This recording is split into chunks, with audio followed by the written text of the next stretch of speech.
Après l'homélie, nous aurons 3 démarches de catéchumène. On appelle ça les scrutins, non pas que ce soit un temps d'élection, de vote, mais c'est parce que ça vient de scruter, Dieu qui scrute les cœurs. Et donc ce sera une démarche préparatoire pour eux au baptême qui aura lieu à Pâques. Et comme il y a des catéchumènes, l'Église nous propose de lire l'évangile de l'année A, qui est ce long évangile de l'aveugle de naissance. Vous avez entendu ce miracle, un miracle très grand, très beau, très étonnant, de Jésus qui vient guérir un aveugle qui n'a jamais vu, une personne qui est née aveugle. Alors ça va provoquer toute une controverse avec les pharisiens et tous ceux qui ont vu ce miracle, et certains vont croire et d'autres ne vont pas croire. Je voulais avec vous relire ce texte et regarder à la fois comment ce miracle ne va pas produire son fruit, on pourrait dire, chez certaines personnes, parce qu'ils ont le cœur fermé, et au contraire, chez l'aveugle de naissance, ça va être l'occasion pour lui de découvrir qui est Jésus. Et donc je voulais regarder 3 attitudes qui ferment notre cœur au signe de Dieu, et au contraire, 3 attitudes de l'aveugle de naissance qui ouvrent notre cœur et qui nous permettent de voir les signes que Dieu fait dans notre vie. La première attitude qui ferme notre cœur, c'est, après le miracle, celle des voisins, des personnes qui connaissent l'aveugle. Vous avez vu ça ? Cette chose étonnante. Ses voisins, ceux qui l'avaient observé auparavant, car il était mendiant, dirent alors : n'est-ce pas lui qui se tenait là pour mendier ? Et certains disent : oui, c'est bien lui. Et d'autres disent : non, c'est quelqu'un qui lui ressemble. Donc ceux qui le connaissaient voient qu'il n'est plus aveugle, et certains n'arrivent pas à croire. En disant cette chose qui est presque une énormité, en fait, non, c'est peut-être un jumeau, quelqu'un qui lui ressemble, vous voyez. Alors on voit que la première attitude qui ferme leur cœur, c'est le doute. Parce qu'ils ont des doutes, ils inventent une explication qui est un peu absurde et qui vient contredire ce qui s'est passé. Non, ça n'est pas lui, c'est quelqu'un qui lui ressemble, ça n'est pas cet homme. Alors, parfois, nous aussi, dans notre foi, nous sommes un peu bloqués par des choses qui peuvent nous sembler impossibles. Par exemple, mettons un pardon que nous n'arrivons pas à donner, une réconciliation que nous n'arrivons pas à faire, une attitude problématique qui nous enferme dans une prison, et on se dit, c'est comme ça ne changera pas. Et alors, ça bloque l'action de Dieu, ça bloque la rencontre avec Dieu, parce qu'on reste dans le doute, on ferme notre cœur. Première attitude, le doute. Deuxième attitude, l'attitude des parents. Les parents sont convoqués, ils sentent bien que ce n'est pas très bon pour eux. Alors on leur dit, c'est bien votre fils ? Oui. Est-ce qu'il était aveugle ? Oui. Comment se fait-il qu'il voit ? Et alors ils vont faire cette réponse, écoutez, nous on n'en sait rien, allez lui demander. Il est grand, allez lui demander. Et on ne veut pas se mouiller. Et on nous dit, les parents ont fait cette réponse parce qu'ils avaient peur. Ils avaient peur parce que les autorités avaient décidé d'exclure de la synagogue tous ceux qui suivraient Jésus. Et donc parfois la peur fait qu'on va fermer notre cœur et qu'on ne va pas oser s'approcher de Jésus parce que ça peut nous causer des ennuis. Deuxième attitude qui peut fermer notre cœur à la rencontre avec Jésus. Troisième attitude, la fermeture, l'obstination. C'est l'attitude des pharisiens. À 2 reprises, ils vont convoquer l'homme. À 2 reprises, il va témoigner. Au départ, de façon un peu, on pourrait dire timide, il va dire « L'homme qu'on appelle Jésus a fait de la boue, et puis j'ai été me laver, finalement je vois. » Et puis la deuxième fois, ils sont plus insistants, ils vont lui dire « Rends gloire à Dieu, on sait qui est cet homme, c'est un pécheur, et donc ça n'est pas possible qu'il t'ait guéri. » Et alors, lui va aller plus loin dans le témoignage, et il va leur dire c'est assez étonnant, votre réponse, parce on sait bien que Dieu n'exauce pas les pécheurs, que j'étais aveugle de naissance, que maintenant je vois, et vous ne voulez pas comprendre. Et eux vont se mettre en colère contre lui, et vont le chasser.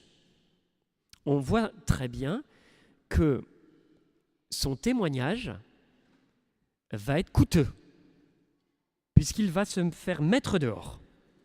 Il va se faire contredire, il va se faire mettre dehors. C'est pas ça que je voulais dire. Ce que je voulais dire, c'est qu'on voit que face au témoignage, les pharisiens ferment leur cœur. Et face au signe qui est indéniable, ils refusent de façon de plus en plus obstinée de voir le signe que Dieu leur donne. Alors parfois le témoignage provoque la foi, et parfois le témoignage provoque l'obstination, ou plutôt met en lumière la fermeture du cœur. Donc la troisième attitude qui empêche de voir les signes de Dieu, quand on s'obstine et qu'on ferme notre cœur. Donc il y a le doute, la peur et la fermeture du cœur. Les trois étapes ou les trois attitudes qui vont permettre à l'aveugle d'être guéri, non seulement d'être guéri, mais aussi de découvrir qui est Jésus, les voici. La première, c'est que Jésus va faire un geste très simple, de la boue, va lui mettre sur les yeux et va lui dire « Va te laver à la piscine de Siloé ». Et l'aveugle va s'exécuter.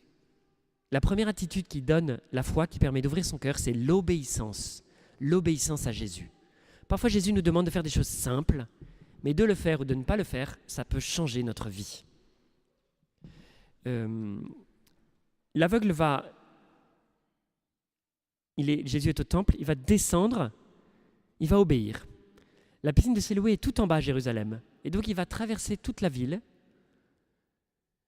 en évitant les obstacles. Ça n'a pas dû être facile, mais sur la parole de Jésus, parce qu'il a confiance. Et en obéissant, eh bien, le miracle va se faire. Souvent, les miracles de Jésus se font parce que quelqu'un va obéir à une demande très simple. Par exemple, Jésus va dire aux apôtres « distribuez ces pains ». Et le miracle de la multiplication des pains va pouvoir avoir lieu, parce qu'ils vont s'exécuter. Ou alors Jésus va dire « roulez la pierre du tombeau de Lazare ».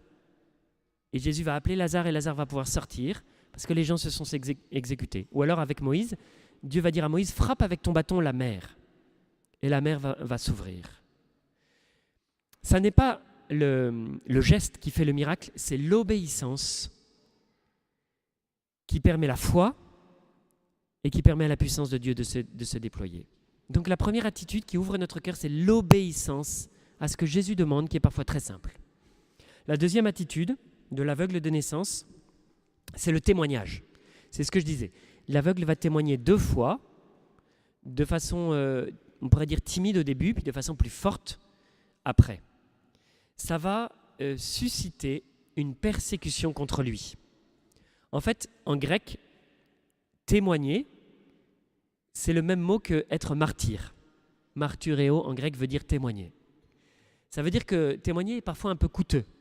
Pourquoi ? Parce qu'on prend le risque que les gens se moquent de nous, on prend le risque que les gens nous rejettent. En fait, l'aveugle va être rejeté. Tu es tout entier dans le péché depuis ta naissance et tu nous fais la leçon. Et ils le jetèrent dehors. Sauf que la suite du texte, c'est Jésus apprit qu'il avait été jeté dehors, et il le retrouva et se mit à lui parler. Donc il y a un lien entre le fait qu'il témoigne et qu'il soit jeté dehors, et il y a un lien entre le fait qu'il soit jeté dehors et que Jésus s'approche de lui. Si vous témoignez, il est possible que vous ayez, qu'on se moque de vous, ou que vous ayez des soucis, mais parce que vous témoignez, parce que vous avez des soucis, Jésus s'approche de vous.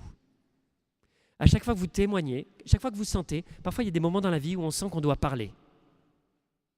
Où on nous dit « Est-ce que toi tu es chrétien ?» Et là on n'ose pas, et on se dit « Est-ce que je me jette à l'eau ou est-ce que je ne me jette pas à l'eau ?» À chaque fois que vous parlez et que vous preniez ce risque, votre foi grandit.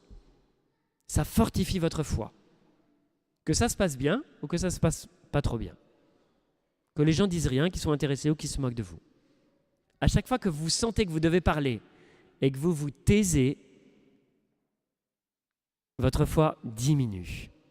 Parce que vous contredisez intérieurement l'Esprit Saint qui vous dit « parle » et vous contredisez la foi. La foi qui est d'être témoin.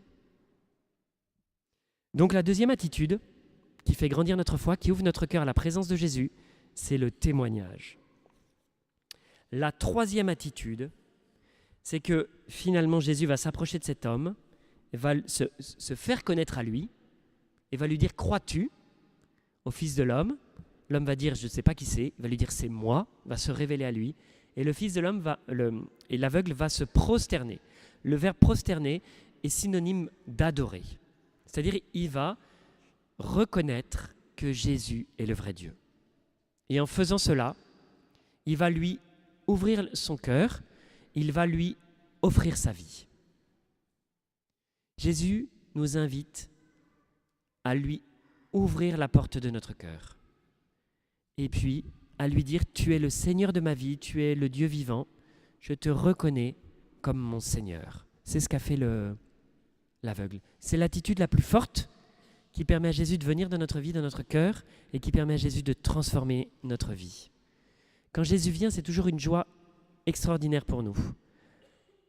Parce qu'il nous aime d'un amour infini, et parce que sa présence est bénéfique pour nous. Il n'y a pas de plus grand cadeau que d'accueillir Jésus dans notre vie et de vivre avec lui.